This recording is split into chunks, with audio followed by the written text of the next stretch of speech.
So, welcome to the tour of the Reseller Portal Part 1. This is Enterprise Management. So, we begin by logging into the service portal, and upon login, you will be presented with the reseller dashboard.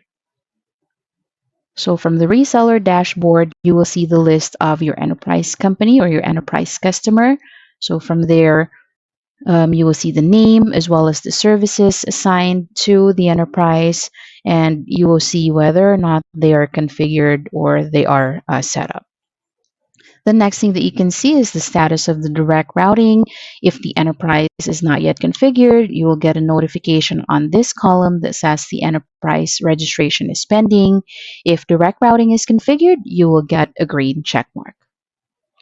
SBC region is the next column here. So you will see the SBC regions assigned to the enterprise, and that will be presented with a red and green text.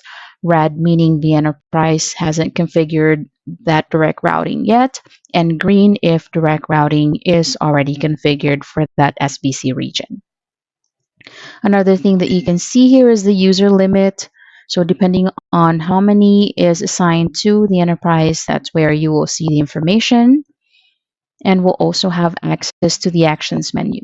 So the first thing that you can see under the actions menu is edit the enterprise. So when you edit the enterprise, you have the option to either rename the enterprise, change the global administrator's email ID, modify the user limit depending on how many more the customer wanted to configure, and other settings that might be helpful for the enterprise. You can also add additional SBC regions if the customer wanted to set up multiple direct routing gateway. So this is where you can modify their SBC regions or add. You can also modify the services that they have by adding if they wanted to take advantage of other services. And if you've added PBX, you just go ahead and select the PBX location and other things that you can manage for the enterprise. So as soon as you're done, just click on save at the bottom so it saves the changes or the modification that you did. Now, another action that you can do under the actions menu is deleting the enterprise. Now, this delete enterprise option is only available to those enterprises that are not yet registered. So when you click on the actions menu, the second option there will be deleting the enterprise. So when you delete the enterprise, you'll get a confirmation message. It will ask you if you're sure if you wanted to delete the enterprise permanently, and it will present you with the scenarios or the things that the enterprise will lose if you will delete the enterprise. So you just click at the bottom and click delete, and since the enterprise is not yet registered, it gets deleted right away. Now, for a fully configured enterprise, instead of getting the delete option, it will show you disable enterprise. So what this one does is if you want to disable the enterprise, it places it on hold or it disables any active services that the enterprise have. So if you click on disable, you will now be able to access that under by going to advanced search at the top right of the page. And then if you click on disabled enterprises here you will see the list of enterprises that are disabled. And if you click on the actions menu, you have an option to either restore the enterprise or delete it completely. Now, deleting the enterprise will get rid of all the configuration that it has from direct routing, PBX, and user configuration. If you want to restore the enterprise, that will resume all the processes that are configured for the enterprise. And there, all the things that you do, whether you disable or restore the enterprise, you get a notification message at the top right of the page. Now, another thing that you can do for a registered or for an enterprise that is not yet registered is to resend them the invitation email. Now, resending the invitation email will generate a new one and it will be sent to the global administrator. In that case, they'll be able to register their enterprise. You can also provide them with the enterprise registration URL. So you can get that when you click on Edit Enterprise. And if you scroll down at the bottom, you can copy the link and provide it to the global administrator so they can register the enterprise using the link. So now the enterprise dashboard or the reseller dashboard is also color coded here. You will know if the enterprise is configured because that will show you a hyperlink so you can click on it. If it's not yet registered, then it will just show a plain text. So now let's try clicking on this test company enterprise that is fully configured. So when you click on a fully configured enterprise, you will be presented with the enterprise admin actions first at the top left of the page. And then you'll also see the direct routing connection status. And down below, you will see the users that are configured for the services. And if you can see under the enterprise admin action items, there is a pending or an action required saying sync Teams users. So if we scroll down earlier, the Teams calling for the users are disabled. There you'll see the red swirl for all the users. Now, you will be able to activate the Teams registration or the Teams calling for the enterprise if they have granted the consent for you for enterprise management. So when you click on Sync Teams Users, you'll get a confirmation message and you get a green telephone icon again on the Teams registration column. So again, this is only available, the sync option is only available for resellers when the global administrator granted the consent for enterprise management. So there you can also see under the notification, you can see the things that you have performed for the enterprise. You will see all the logs listed in there. So now let's go back to the enterprise. So another thing that you can do when you have the management by service provider granted by the global administrator, you will have access to the customer's direct routing page in the portal.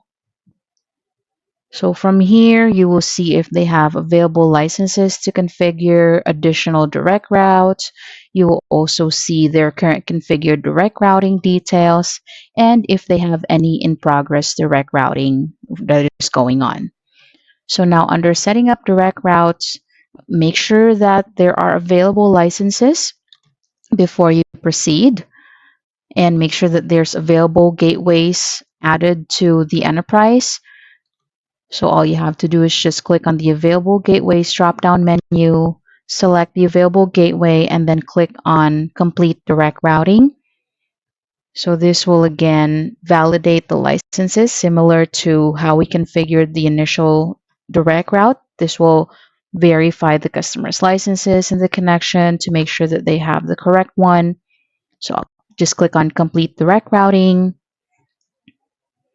and it will take you back to the dashboard. So from there, you will see the domain of the secondary route or the additional route that we have created. So the initial one, its domain is CUST6420, and the second gateway that we configured for this customer is CUST6438, and it is assigned to the US West voice route.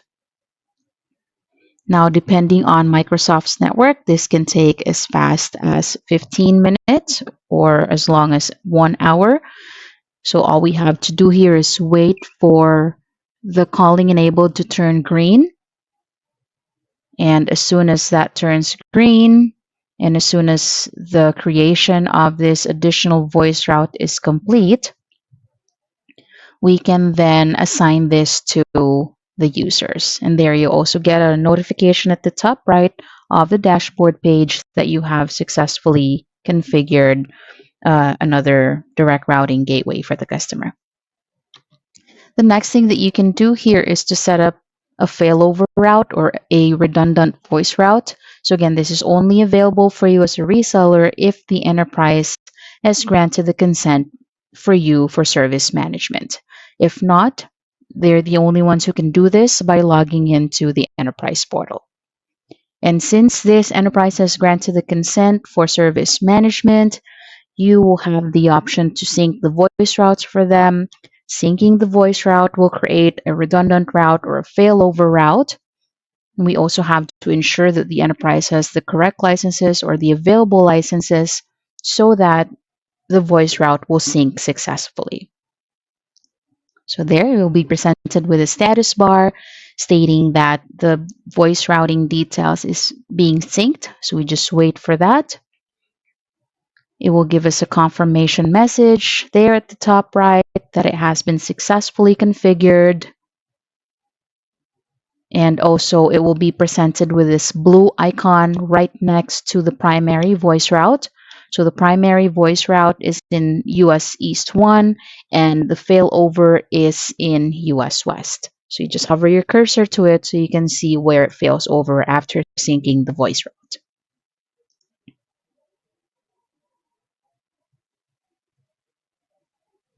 Okay, so now if you go back to the rec routing, ensure that the status bar is finished loading before you click on direct routing. All right, so if we go back here, you will see the two gateways that we have configured for the customer. You will also get a notification under setting up additional direct routes. It will tell you if the enterprise has available gateway for you to proceed and set up another direct routing domain for them. Again, you will see the licenses. If they want to add additional voice routes, if they want to add more, then you just edit the enterprise and add another SBC region where they can set up another direct routing. And again, you'll have access to the in-progress direct routing details. If they have some direct routing processes that got stuck, for example, you can see it here and you'll be able to reset it so you can proceed in setting it up again.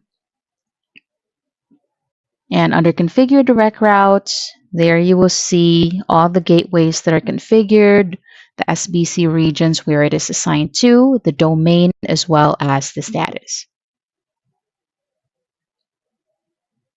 Okay, so now if you go back to the dashboard, you'll also see it under direct routing connection status, the same information, as well as the failover. So since we have configured another direct routing domain earlier, it generated another direct routing user, and it did utilize the license that we did free up initially. So you can instruct the global administrator to remove the licenses from the secondary direct routing user. So you can take them out and just click on save. The direct routing user doesn't need to be licensed. It's fine if it's unlicensed so long as we don't delete this. That's the main reason why we named this as do not delete. Because if we do, then that will break the calling and we will be starting over from scratch. So now that we have multiple direct routes configured, if you are to set up a PBX user, for example, you will see all of those available voice routes in the drop-down menu. So you can either assign the user to US East or US West, or depending on which SBC region is assigned and depending on how many direct routing domains or voice routes are configured for the customer, then that will be available in the drop-down menu. This will be helpful for enterprises that are managing their users. And if they have a large number of users, they'll be able to divide the traffic to a specific SBC region. Okay, the next thing here that you can do as a service provider at the service portal is accessing the phone numbers assigned to the enterprise.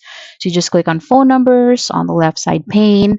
Then from here, you will be presented with the phone numbers column. You will also see if that phone number is assigned to a specific user. You'll also see the capabilities here. So you'll be presented with the phone icon if the phone number is capable for the voice service, and an SMS icon if the telephone number is available for or is configured for SMS service. You will also see the services that it's currently using. So we have PBX, trunk, or SMS, depending on what is configured for those DIDs. Then on the actions menu here, you have the option to manage that specific DID.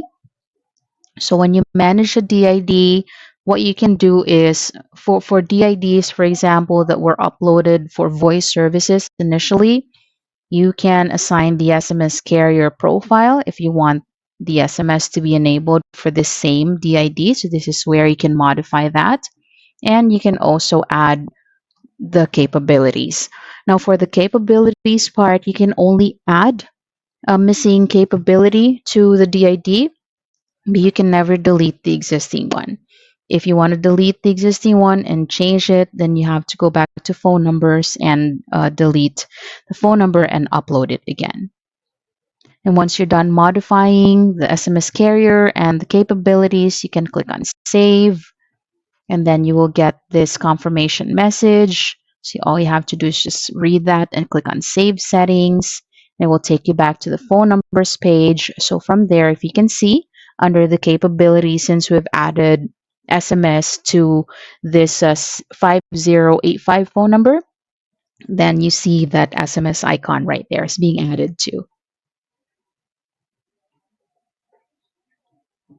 So you can also assign that to the user, the SMS service to the same user later on. And we also have some filter options here. You just click on the advanced phone number sections, phone number search. So from there, you, depending on what you want to see, you can just click on the filter that you wanted to use. So it narrows down your filter to the specific option on the drop down menu. The next thing here is the PBX. So for fully configured an enterprise, you will see the existing configured PBX. So you will see the domain of the PBX, you see the location as well as the type, and you also have an option to add another PBX domain to this customer. So you just fill in this form, the PBX settings form with all your PBX information. So you put in the new domain that you want to add for this enterprise. So for this one, we'll just do test domain. So this will be the telephone domain of the users. And you can also add or configure additional settings here at the bottom. And once you're done, you can just click on Save Settings.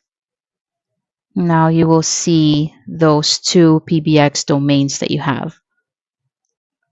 So if you are going to configure a PBX user here, if you're going to set up a PBX user, those two PBX locations will now show on the drop-down menu. So depending on where you want to assign the users, you can just pick the appropriate location on the drop-down and configure the users.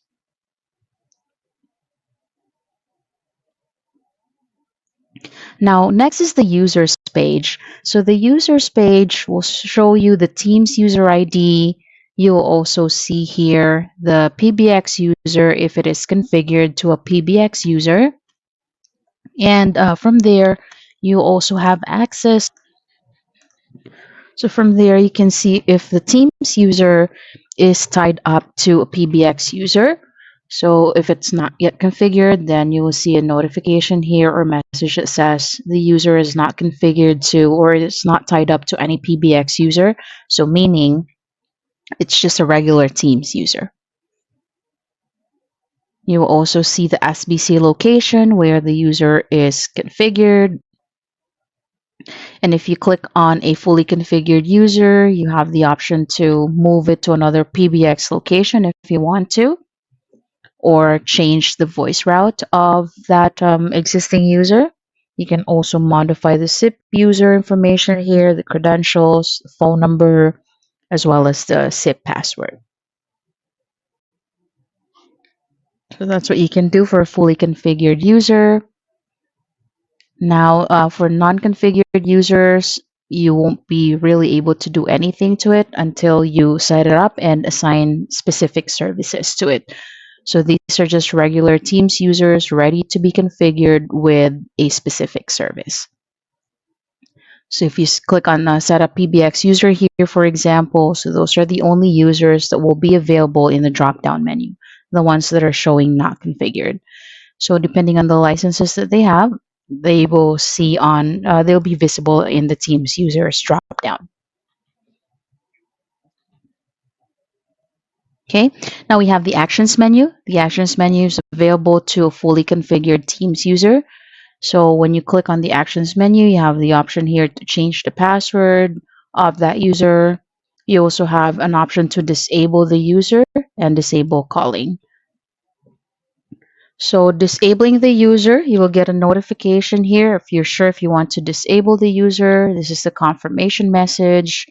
So what happens is that if you disable a fully configured user, it will pause all the current configuration that you have, or the services that are assigned to the user will be disabled, and you will be able to access that user in the advanced user search.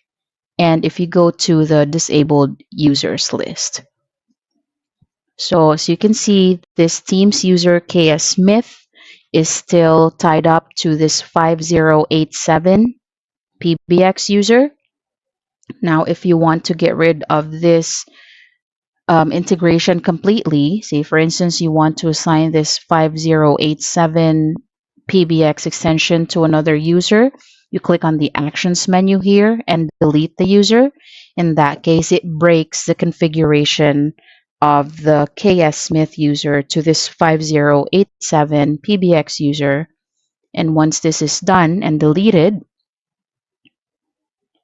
when you delete the user, you should now be able to assign that to another Teams user. So you just wait for the process to be completed. Make sure that the SIP user is completely untied or removed from the previous user.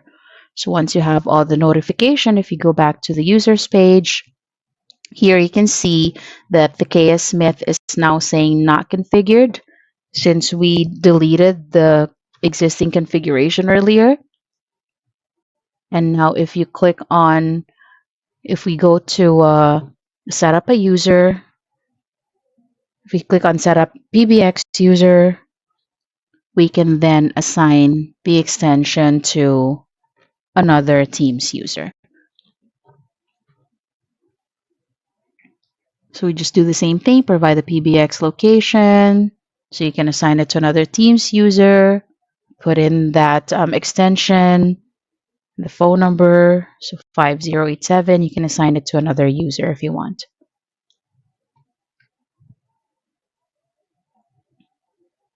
Okay, another thing that you can do here is disable calling. This disable calling option in the actions menu is helpful if you are troubleshooting issues for missing dial pad. And this will only be available to you as a service provider if the request or if the consent for enterprise management is granted to you by the global administrator. So you'll be able to disable calling, so turn it off for the meantime. Give it some time before you turn it back on.